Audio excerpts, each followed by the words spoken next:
diabe. Moya simiana le. Kawemana kopiana yo. Moya simiana le. Kema semana lela. Moya simiana le. Mema jona yetuma.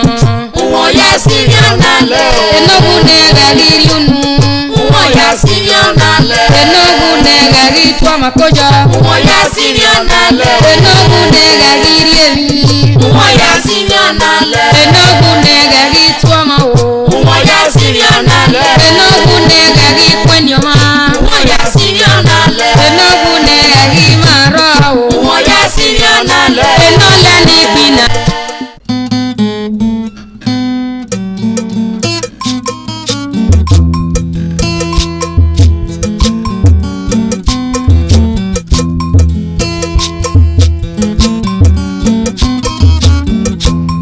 Meta mame Aghayinese agobio.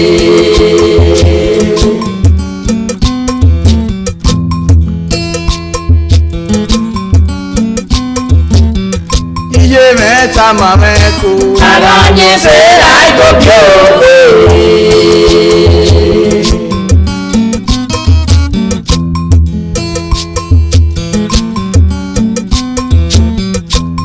meta mame oyo wa Aghayinese agobio.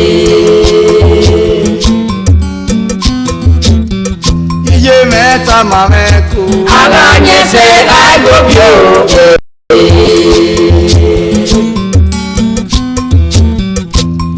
no ka wezo nara mi ebe no diri e o ọmọ náà dana yo wa ona se ti ma wa de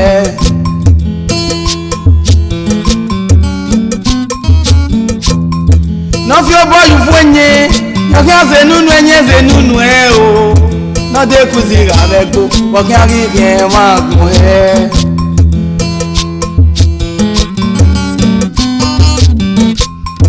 gugu garu abo ori ya se to garu awe o ede no garu awe ede ri o mi agun se ari lu enwa eyo wa ari lu enwa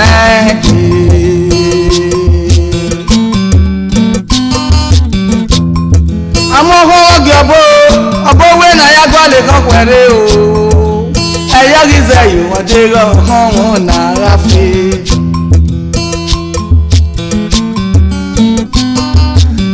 imati yan no bi wadia aslere gbon bo ba ohun ma se ara Awa. ka era meta mame ko Aghayinese agobio.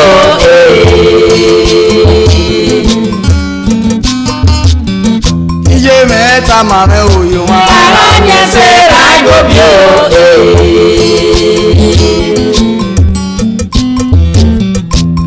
no mi ori egbe wa fa ogwe na egbo lo mete radio ta o ade lo mari mi o ese ri wen ni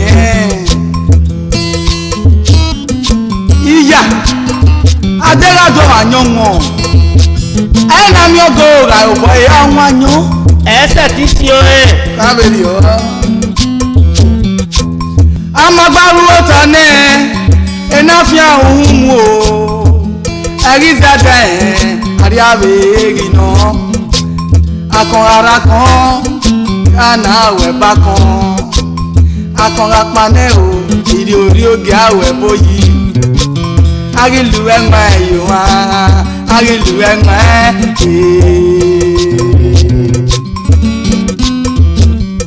era meta mame Aghayinese agobio.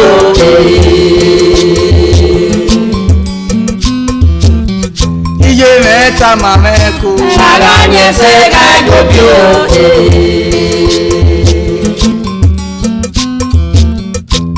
ebe ajo na ka iyo bi ajo na ka ebe ajo na ka oyo wa ga dan mi o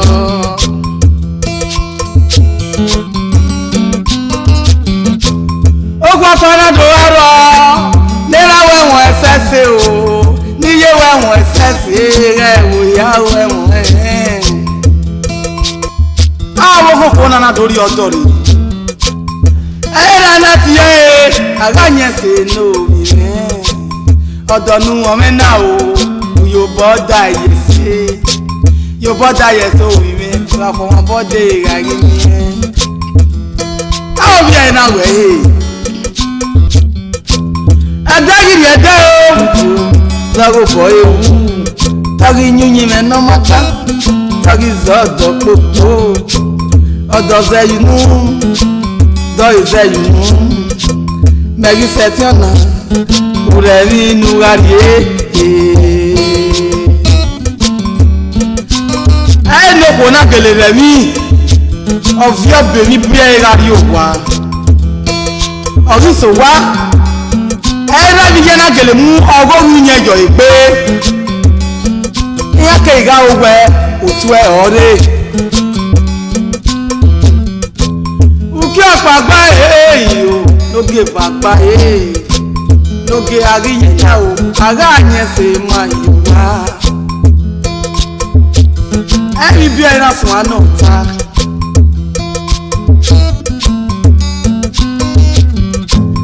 ará àyẹ̀sẹ̀ náà mọ́ ará àyẹ̀sẹ̀ náà rí mẹ́ o ọmọ ni wẹ̀wẹ̀ o àbí ìjọ ẹ̀wẹ̀ wẹ̀wẹ̀ ẹ̀rọ àríkùn wa náà o uke ariwa yena nugu yare do tuma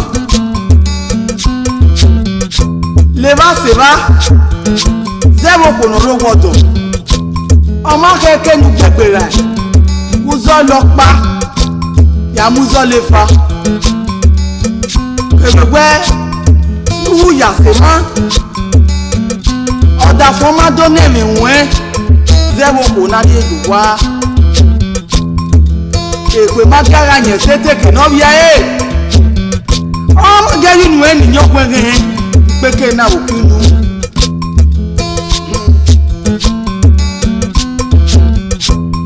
ibi ọ̀rẹ́ rẹ̀ náwó rẹ̀ ibi ọ̀rẹ́ rẹ̀ mẹ́bọ̀ ẹ̀wùjọ náà o ṣẹ́dá ragun wá gún wa àrílà ọ̀nà yàwó rí o iye ragun wá gún wa o àbẹ̀ yàwó rí.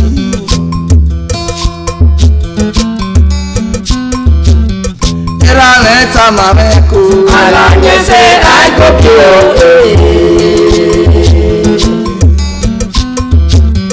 iye mẹ́ta mame ọdọrẹ alanyese agopio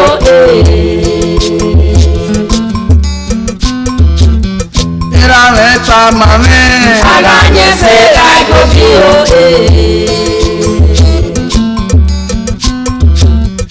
iye mẹ́ta mameko alanyese agopio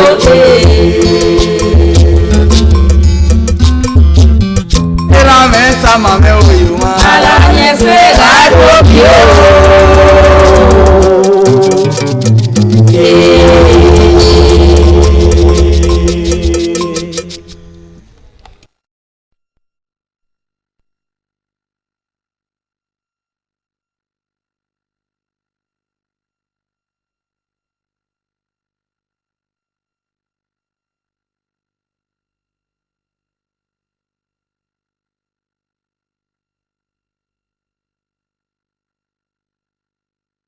Otafu anazi egbe na fiogwe ejo Ufu memegi gbe mega komi oto eno kiari eme Ode ino saya weme nagi gumesimi Imai kegwa sare no madogume simi odo Obegi egi gba mebe tie di onika o Ayo Begiano ro wa me Ayo Eyinyara do me wa me tutie na o ayo yegiane gara bala sukya ayo Ayo Begiano ro wa me Ayo Eyinyara do me wa gbina me o ayo yegiane gara bala sukya ayo Wagyo po me kuku negia me o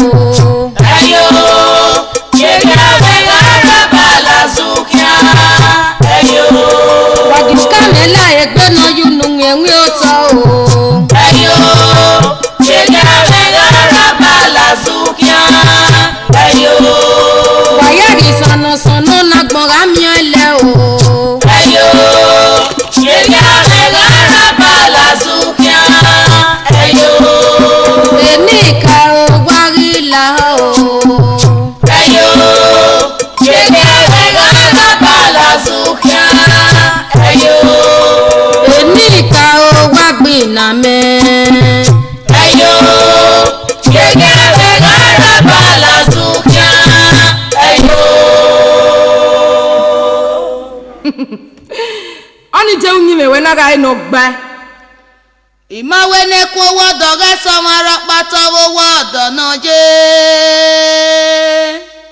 so manoga gume simi odome etogade o imose ana yeme unyime sinime ojase imose ana yeme unyime sinime ojase tunyime megbayo imose ana yeme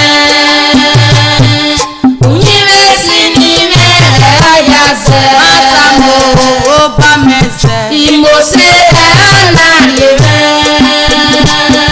Unyime sinime ya Imira dome wa mutame o Imose ana yeme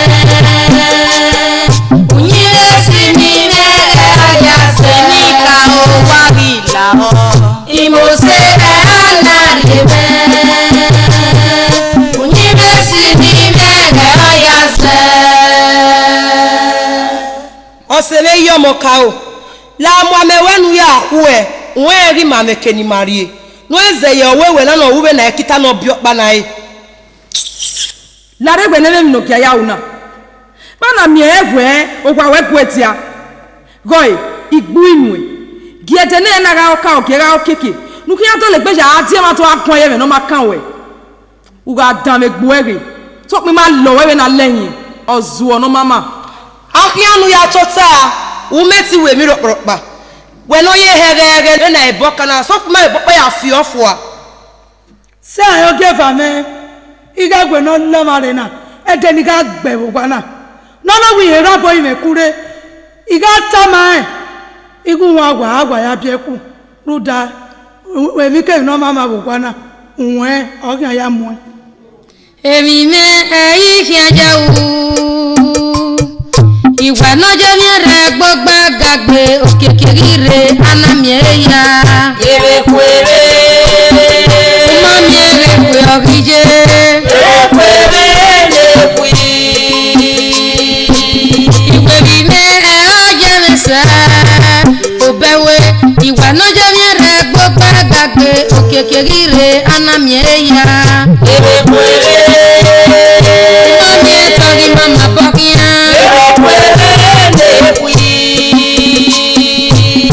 Emi mere amase oji iwa na javiere gbogbo ga egbe okekere anamere ya Ere kwere Mama mere tori fie Ere kwere ne kwi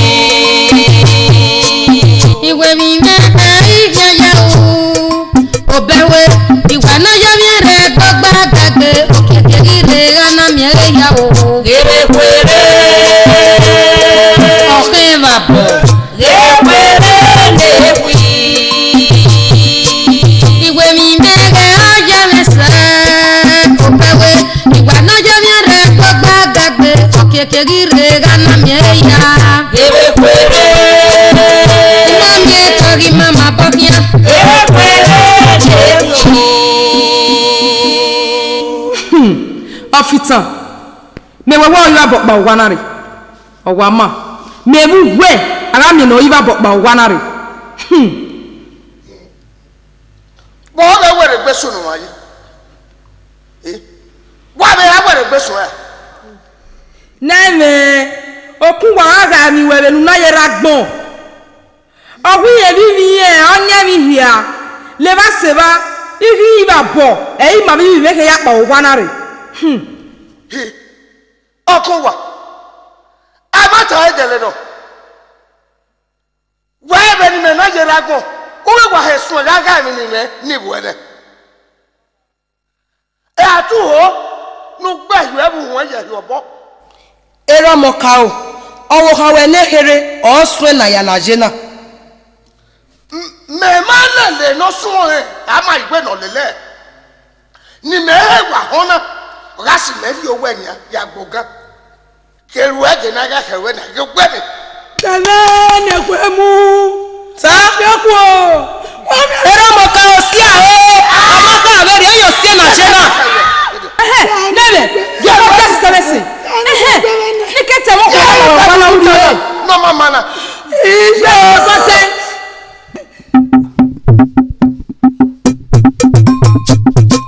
ọwọ́ máa wé pé ọwọ́ máa wé pé.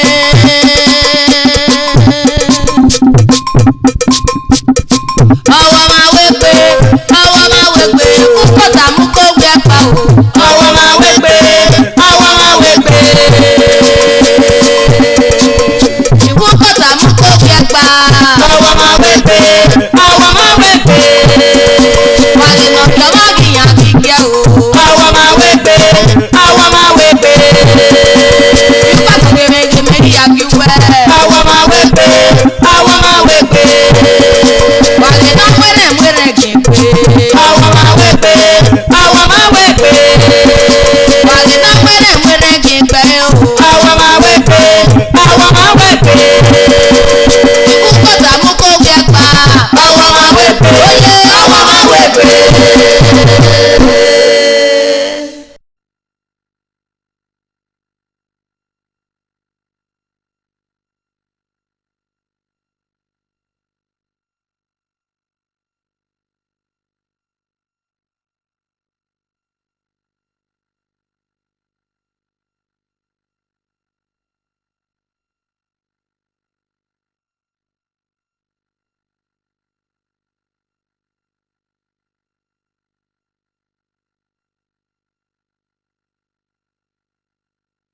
Gramona mi je mana yi.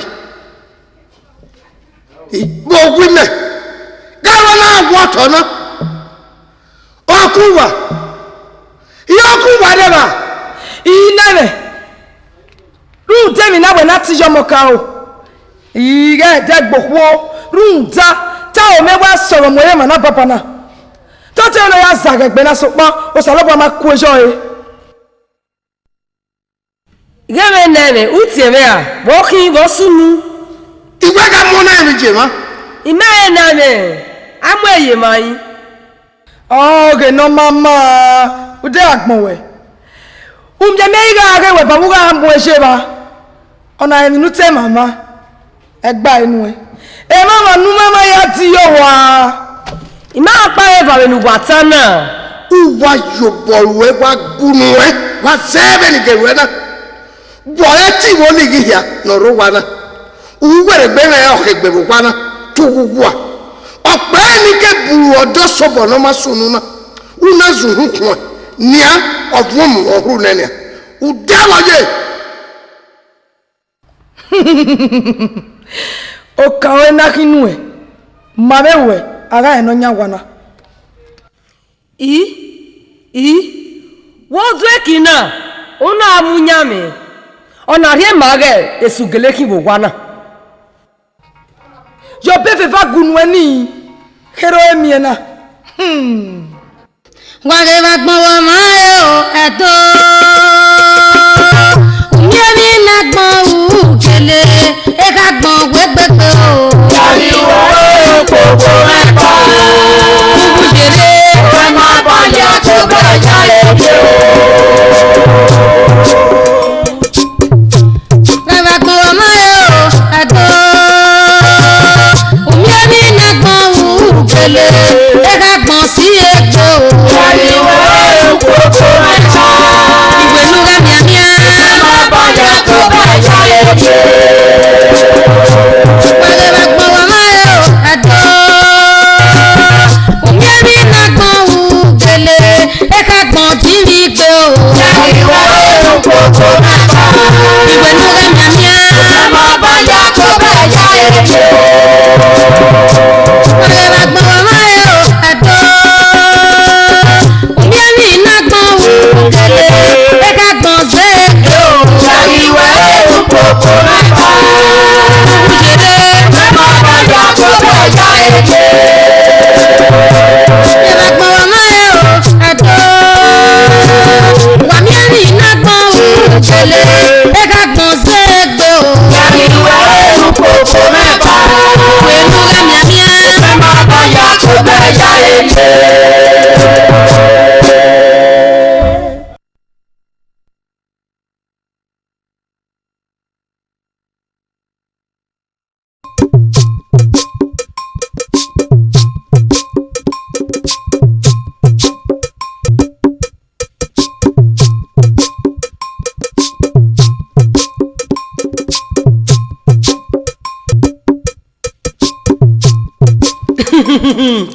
Ozona mo dai mana.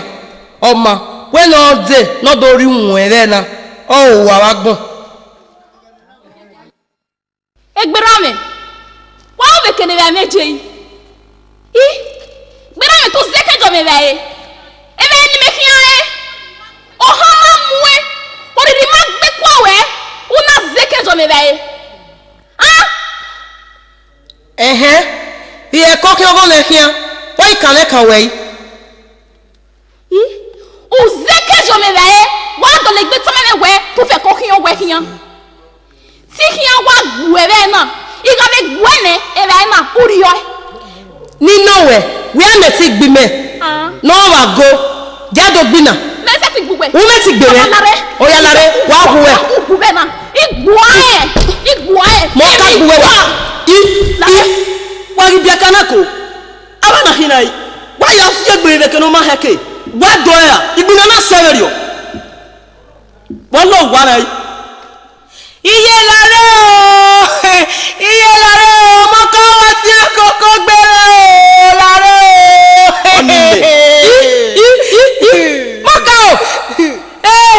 Mokao mi se akoko gbemo mu o abu jani mama na Mokao erika igi kwa piwa na atiwu ugu ikunye gbemenu gbe Mokao ija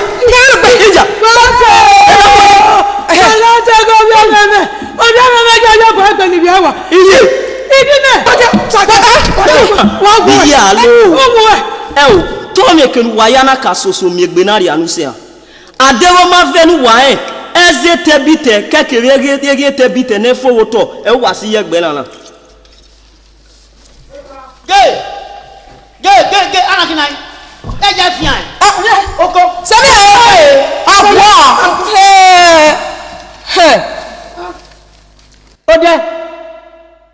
Ode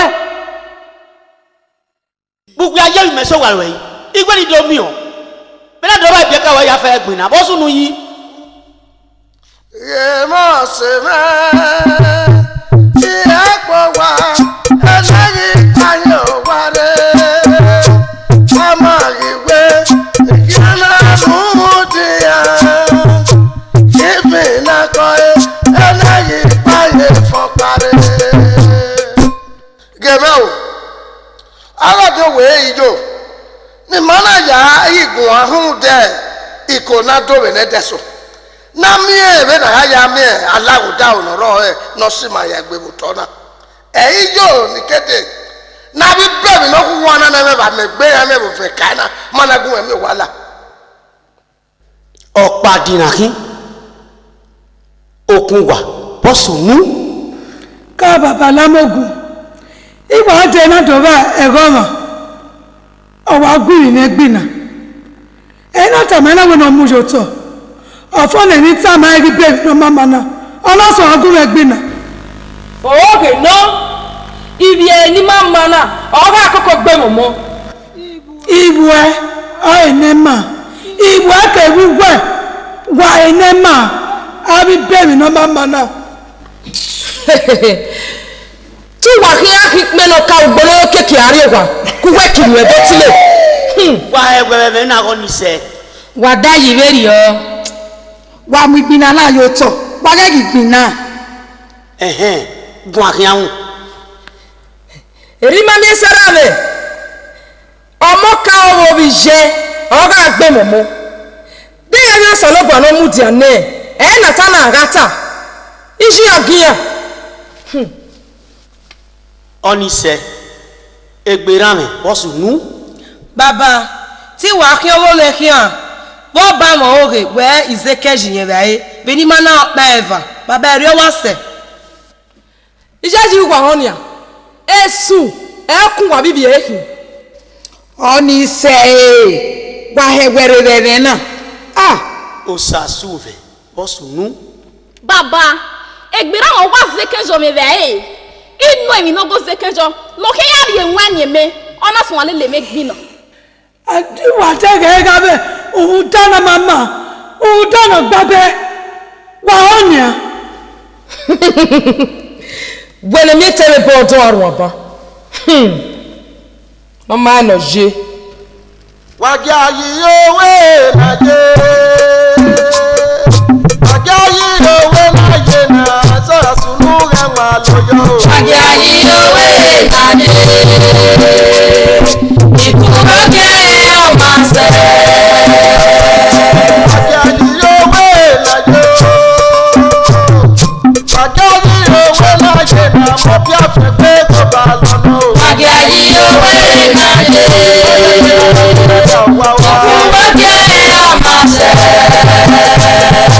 Wàjáyí owó láyé. Wàjáyí owó láyé náà mọ́lódó pépé tó bá lọ́nà. Wàjáyí owó láyé. Ikú lókè ọmọ sẹ́.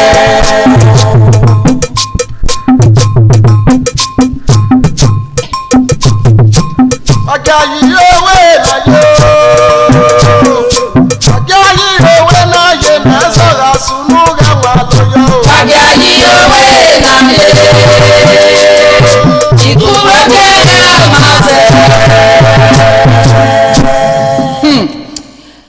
Ọkọ gbẹgbẹgbẹ iwu ọma a ga-efi ekun ọ si ẹnọga na ahịa ọ ga-ahịa nwụnwụnwụ riwu anyị gbagi kwuo n'ihu gwa eri awa bia ezezo gbinigbinigbi na ya benugwa duena tegbugwa bụ agwụ ọma Wàgbọ̀wúwá yẹ gbé gàwé nìkwé mú.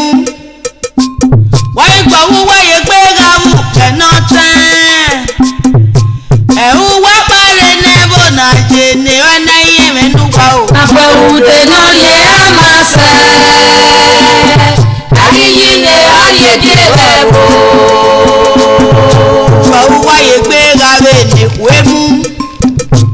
Wọ́n gbọ̀wúwá yẹ gbé gàwú kẹ̀nà tán.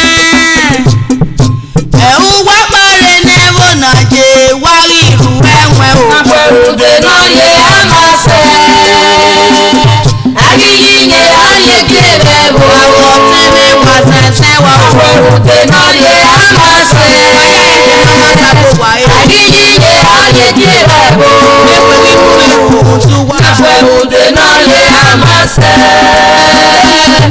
Àyíyí ni ayé díẹ̀ bẹ̀ wò. Ẹ tẹ́mi dànbọ̀ máa lẹ́nu mi. Iná lẹ́ni gbìnà Maria bẹ́ o. Wọ́n yà sí ní ọ̀nà lẹ̀. Iná lẹ́ni gbìnà Maria bẹ́. Wọ́n yà sí ní ọ̀nà lẹ̀. Ẹgbẹ́ máa na kọ̀pẹ́ anájọ́ o. Wọ́n yà sí ní ọ̀nà lẹ̀. Ẹ máa sẹ́ máa ná lẹ́la. Wọ́n yà sí ní ọ̀nà lẹ̀. Ẹ má jọ láyé tó mọ́. Wọ́n yà sí ní ọ̀nà lẹ̀. Enógun ní ẹ̀rí lónú. Wọ́n yà sí ní ọ̀nà lẹ̀. Enógun ní ẹ̀rí tó ọmọ kọjọ. Wọ́n yà sí ní ọ̀nà lẹ̀. Enógun ní ẹ̀rí rí èmi.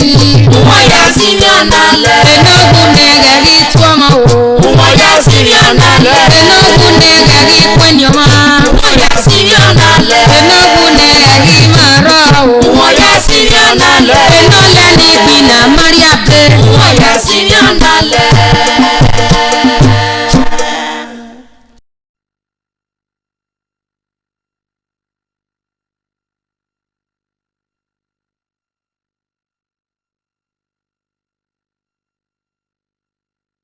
Amakao.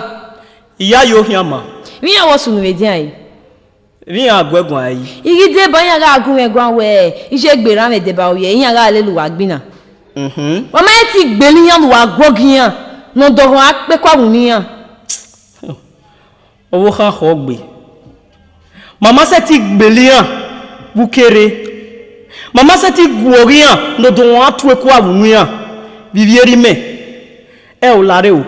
Ade ana idobo mi ewe iya nyunyi me atosi ra iya me hibisi oni riye man me wa me agege we esagi npa ma hia ade ugele nwa wo kana to kenu ewe aga yebe le gbe ya tolo ma tolo tobulu Iwa ewe ohu dan e baba wa do ri ba ijima. Wa na re o dan menu e. Walare o, ọmọ ka o. Uwe me omoka o wa gbonu ye ni me iye egwe teme ni fu e so pon ya bo rude baba hiun ijele wa watu en filu nu gena o emuwa lo na filu nu gijene unuwa lo ye piona doe o fe won no gbin yen mu yen bi no ka ewe regieri egbomu e wari bia kana wori wa hi wari bia kana wori jore ma wari bia kana we no yiro ya kikona iwari no we gino to uzua wari bia kana o wari bia it oh abi wari bia kana na me ma ka nwe abi ya mimi na lo just e baba yen na aye be gbale wa bien ya dalwe no so butu tera la ruketi o ba se igba uloko aye be gbale wa bien ya dalwe no so butu tera la ruketi o be ya me igba me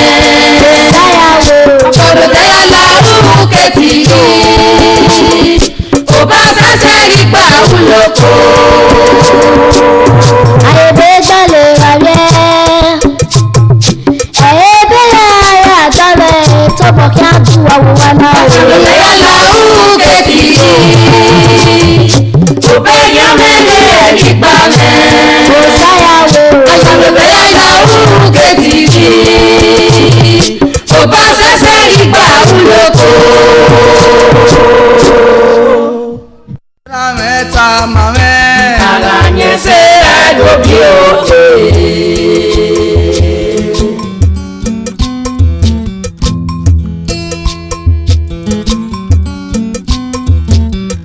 Iye meta mame ko Aghayinese agobio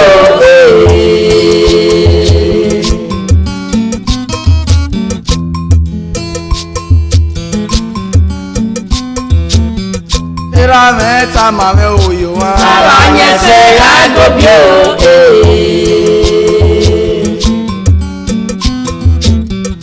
Iye meta mame ko Aghayinese agobio